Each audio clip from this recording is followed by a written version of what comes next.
Hey guys, this is Luke from Make Masking Optional. I'm here with Chad Nelson, Zone 4 trustee candidate for Billings Public Schools. You're not going to want to miss this interview.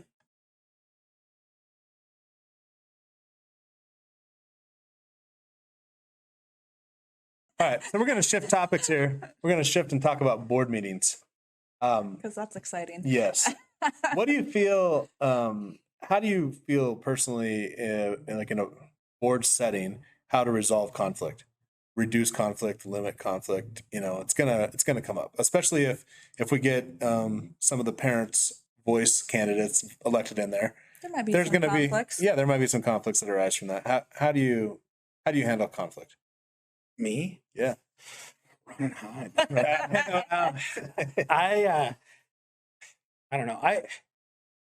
I've rarely, I mentioned earlier, I officiated football for 17 years and stuff like this, and everybody hates the official. Right. Mm-hmm. But I never had a problem. I ejected one coach in my life, and it was John Elway.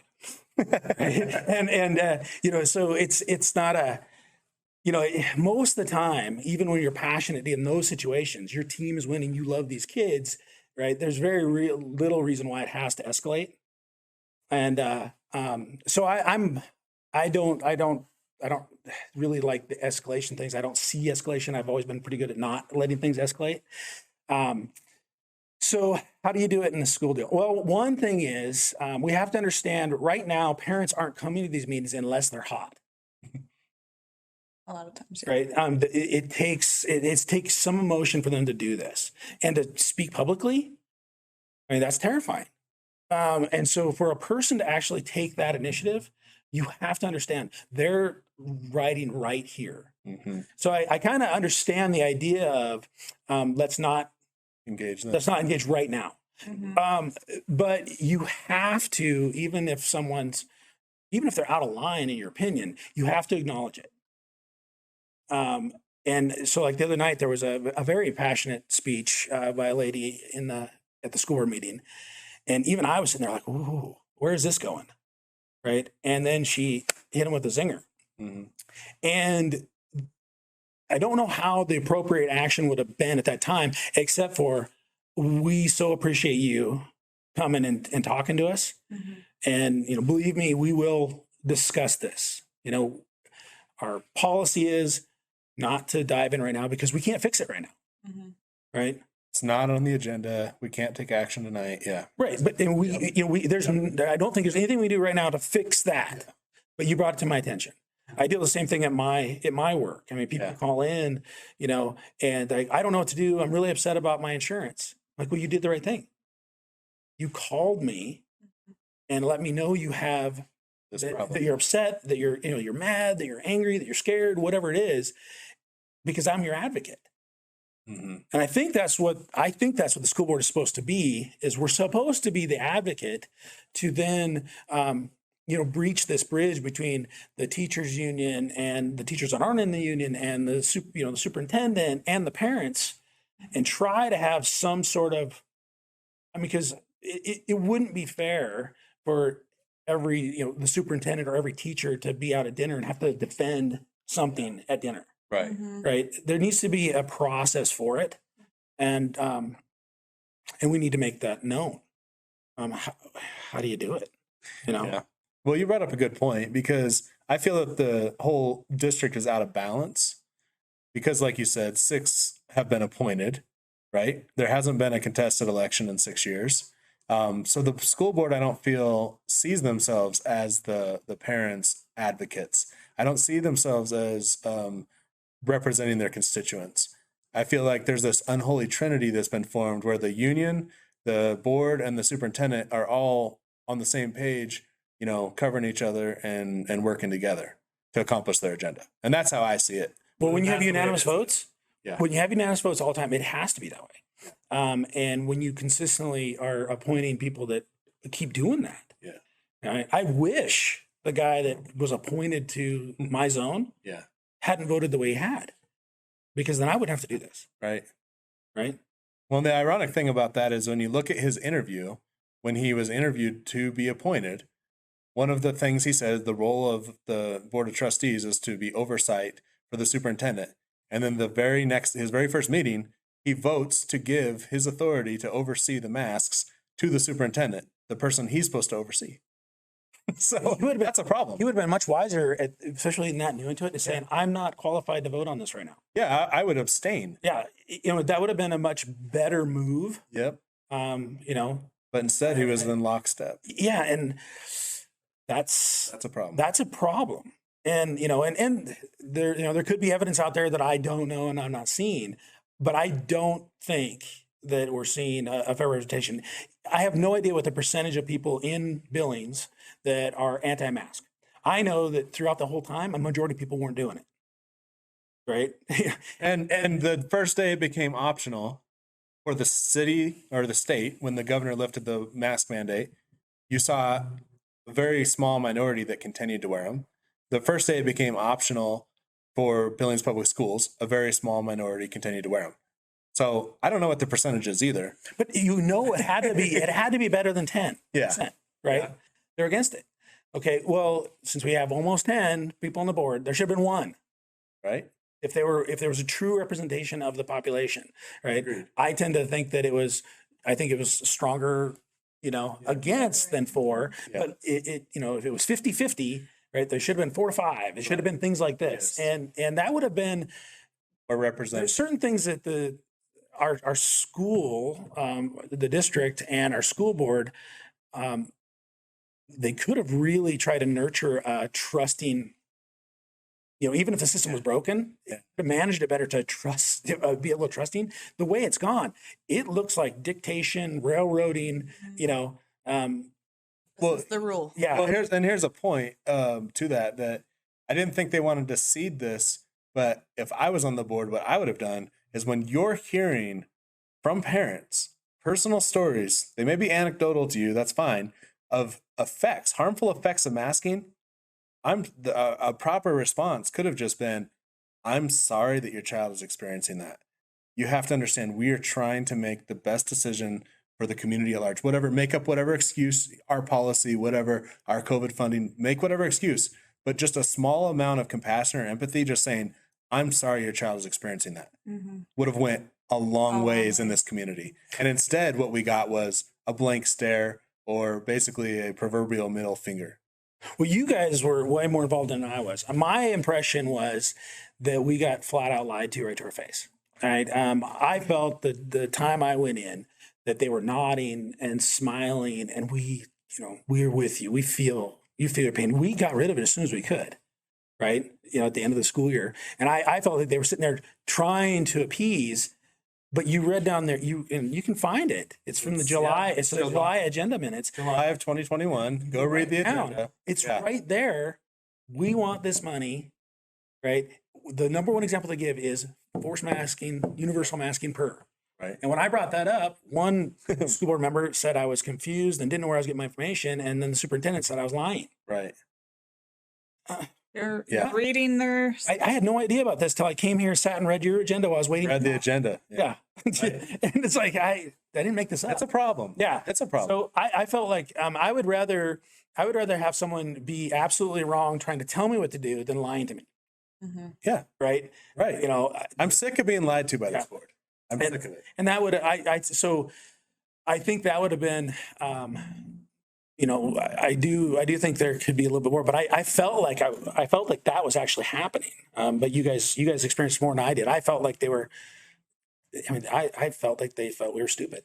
Yeah. I think they knew we weren't going to stick around. I think they knew we weren't going to read the entire agenda. I think they knew the majority of us don't show up. Yep. And don't want to be there and all these things. And so let's appease them now. Let's get them out of here. And then let's talk about what we really want to do. All right. We're going to switch gears and we're going to talk a little bit about policies, school district policies. Do you know what the Balanced Calendar Initiative, have you heard about that? I did hear about that. I hadn't heard about it until someone brought it up at a luncheon that I was invited to speak at to introduce myself. And I'm not for it. I can see where people would argue for it. I really am concerned that, my experience is that my daughter lived in a household with a husband and a wife, and you know, my wife, you know, she ended up working from home and doing great. But originally, when we decided to have a kid, we're like, we're going to take a hit in our income, and one of us is going to stay home because we don't want to pay somebody else to raise our kid. Right. That's not a luxury most people can do, and we really couldn't afford it either. So that was my experience, and so we never had, you know, we were excited for summer break and we were excited for the time to hang out with our daughter. Not every kid has that luxury.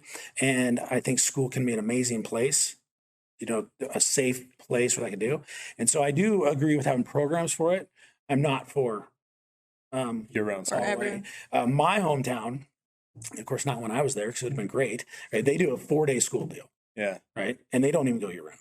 Right. They start a little earlier, go a little later Yep. because they still get in the same days. But if last time I talked to them, right, their, you know, the grades went through the roof and you know, their college attendance went through the roof and their, Everybody loves those 3-day weekends, right? yeah. I mean, I want 3-day weekend. Yeah. I wish I didn't have to go into work today on Friday. Right? I would have loved that. You know, or Monday. I don't care which day. You just give me one.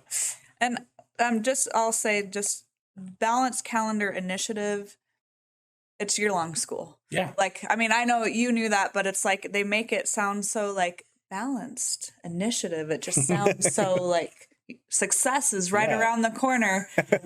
But it's year-round school basically. Branding, you know, is huge. You know, I had spent a little time selling advertising in my life, but that wasn't my forte. But I mean, it works. Yeah. And you have to use words. I mean, I sell insurance, and they should never use the word full coverage. It should be called Because there's some exclusion, right? that is you know, false advertising. That should be illegal. Your definition of full and mine are not the same.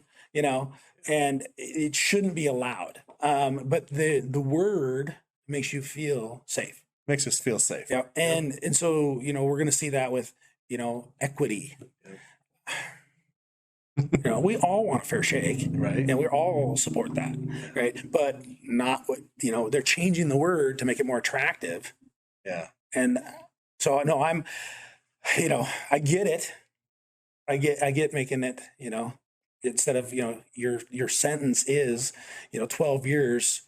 You know, that doesn't sell real well, you know, every day for 12 years, you know, we're going to have a balanced initiative for your education. Yep. And for the next 12 years, it's balanced, you know, it's going to give you lots of opportunities. Yeah. That sounds a lot better. Yeah. But no, I'm not for it. But John Langen made an amazing point. I wish I was as articulate as him on some of this stuff. Is that he said these programs are important, and parents need to be able to have them and use them if their kid needs that help, right? So, Yeah. you know, I am for more opportunity.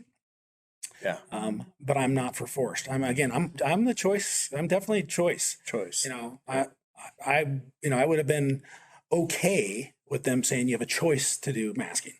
Yep. You know, and I would have been okay with them saying you have a choice for schools and you have a choice for this and that. You know, there has to be some structure, but I'm not for forced. We live in a really diverse community, and it's growing more diverse. And I'm not just speaking about race, but I'm speaking about socioeconomic and, you know, people, like you said, that have 2-parent families to children that are homeless.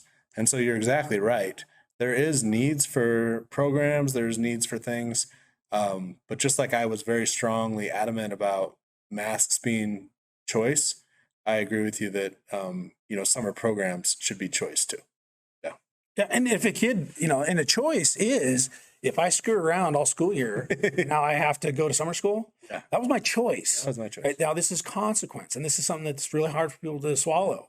Is that, you know, and part of our consequence to having this board that's been overrun with appointees is because we chose not to participate. Yeah. Right, and I chose not to participate.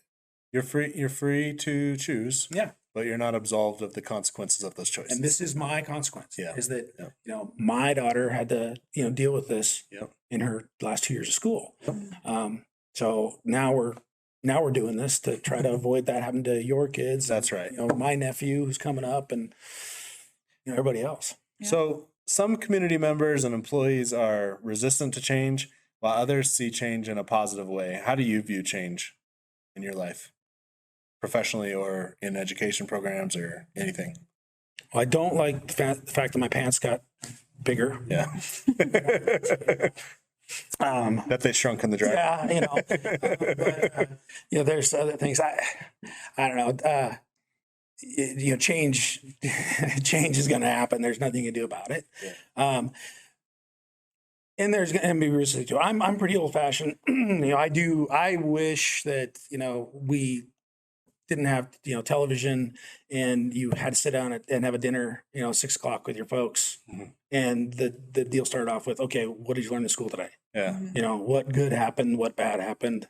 Mm-hmm. I wish that was that, but I don't even do that in my own house consistently. Right. So, I would like to see us going back to basics. So many of these things that I don't think you can get bogged down with evaluating every book. I don't think we can get bogged down with doing all this stuff. It just goes to paralysis by analysis. You can't do it.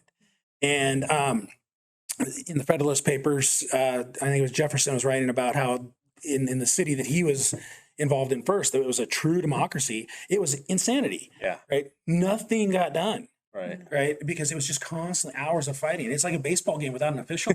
Yeah. The coach is going to argue every pitch. Yep. It's like, no, you have to have one guy that's impartial saying ball, strike, otherwise the game will go on forever. And, so there has to be, a system to that. And as technology comes around, for me, I can't imagine having to write an insurance policy without a computer, but they used to do it that way, Mm-hmm. And I don't want the power to go down where I have to do it, Yeah. for a day. Right. Right. So there's got to be a ton of gains here, and there's going to be a lot of positives to it. But I guess if you're talking about these, they want change in the school board. Well, if you're going to lose power, that's a scary thing. Right.